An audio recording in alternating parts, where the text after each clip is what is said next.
plummeted down through that weird sky towards a great turbulent ocean that roared and swelled, a ferocious sea that offered no hope of survival. I thought of home and wept, unaware that in an instant my fortunes would be changed by an event so bizarre I almost hesitate to tell you. And it happened like this.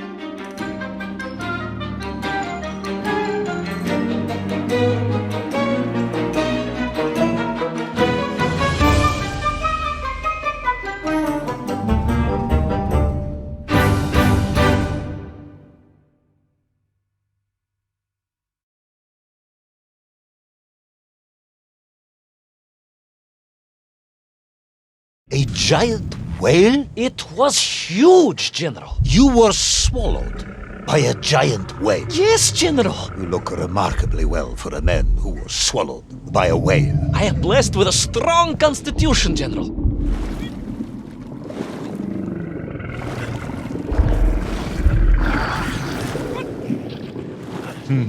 And I assume you are now going to tell me how you managed to escape from the belly of this giant whale. Naturally, General. And I must say, it really was a fascinating glimpse into the interior life of one of our world's most magnificent beasts. I consider myself a wiser man after this experience.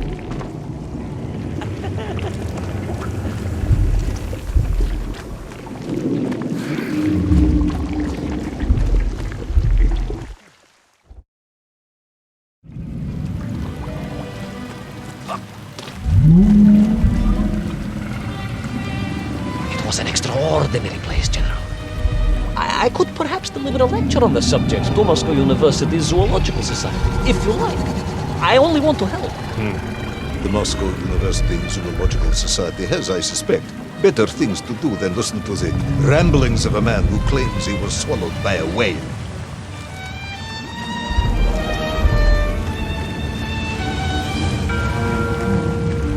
That is a shame, General. People can be so closed-minded. I, on the other hand, had little choice but to hear you out. For your own sake, Ivan Ivanovich, I must urge you to be brief. Absolutely, General. I will tell you directly of my miraculous escape from the belly of the whale.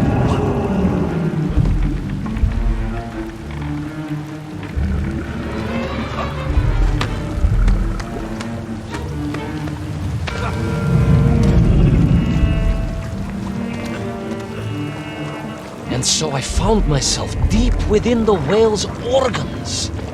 A strangely beautiful place. A sort of fleshy wonderland. A glade of polyps and globules.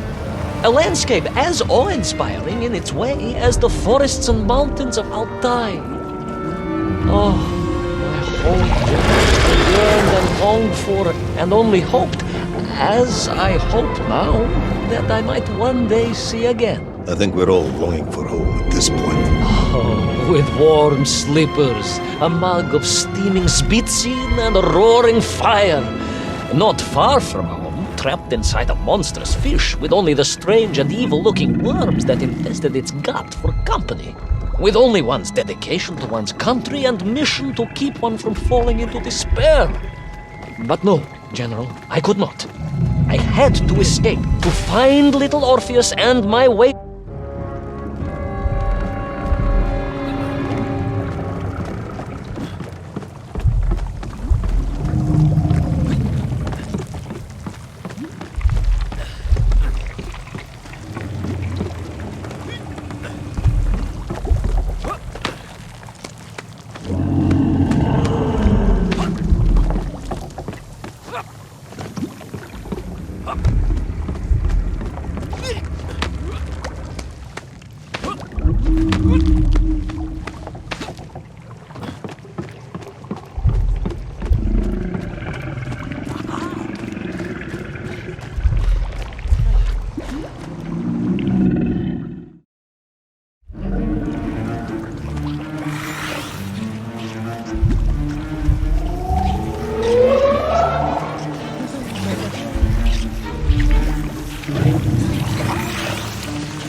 living inside the whale. Oh, they were horrid things, those worms, General. And most unwelcome, I would say. Parasites. I have no idea just how rampant their infestation was, nor of the tremendous sizes they could grow to. At that point, my thoughts were only of escape. And I had a plan. Yes, I'm sure you did.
They made your Nivirayan whale sick. Wherever they attached themselves, the flesh began to turn gray and fatty. It was a truly distressing sight. I resolved myself to assist the whale by removing the leeches wherever I could find them during my escape.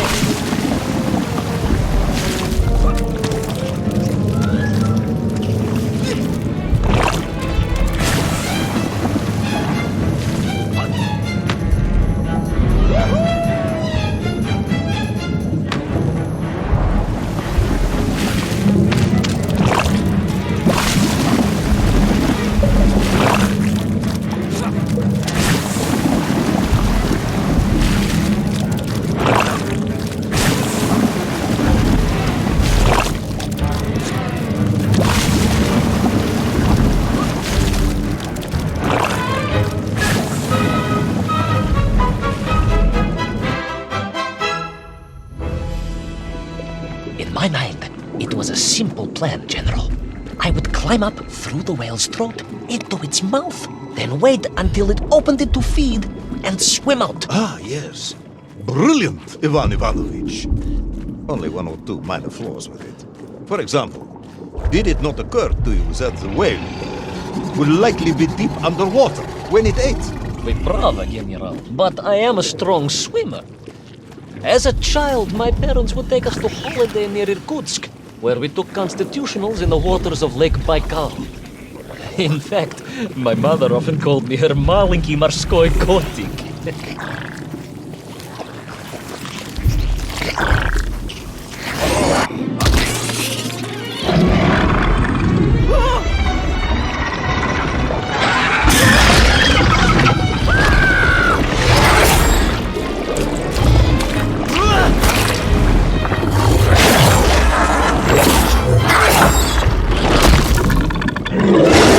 A giant worm for a giant whale, huh? At the risk of repeating myself, it was huge, General.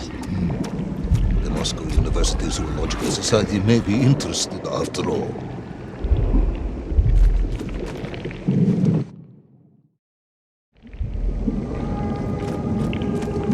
Let us take a moment, Ivan Ivanovich.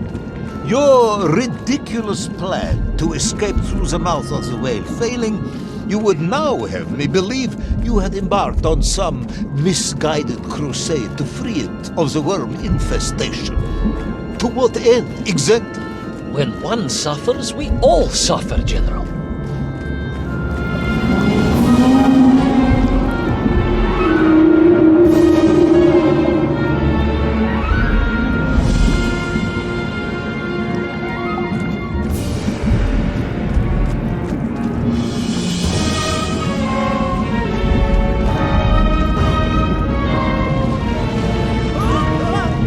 Your ideological commitment is admirable, comrade, but... I concluded that if I could find the root of the infestation and neutralize it, the whale could mount a spirited counterattack against the worms.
And then, victorious, the whale would surface to expel the remaining poisonous muck and slime from its body. And at that point, I could escape through the nearest convenient orifice. In this case, most likely the blowhole. That is the most revolting thing I've ever heard. General, we are Russians. We have withstood the sheer force of nature and history and emerged triumphant. An expedition through the nasal sphincter of a gargantuan whale is nothing to us.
I suppose you would have me believe that the whale was grateful to you.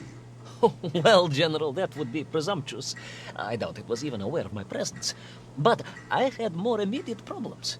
For if the whale might have been relieved by my actions, the worms were enraged. Worms do... Furious. Worms Incandescent. do not feel... Violently indignant. emotions. Demented, General. Deranged. Enough!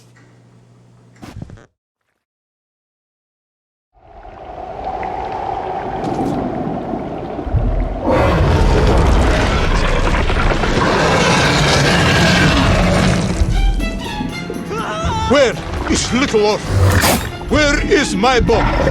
Unless you are trying to dance, the whale solved that as well. No, it did not, General. That would be absurd. No, Ivan Ivanovich, you are absurd. Your story is absurd. This whole ridiculous fairy tale is absurd.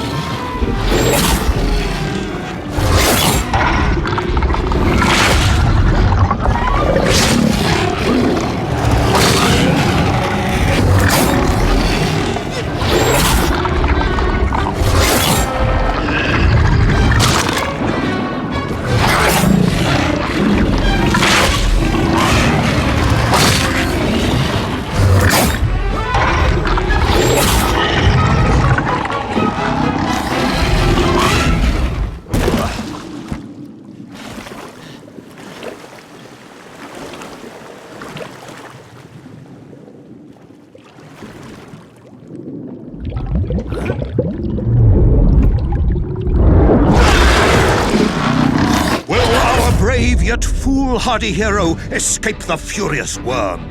Will he be doomed to spend his days trapped in the innards of a bad-tempered cetacean? Where is the whale swimming to in such a rush, and what will it do when it gets there? Is the general about to lose his temper and order the cosmonaut shot? All of these questions and more must surely be answered in the next exciting episode of Little Orpheus!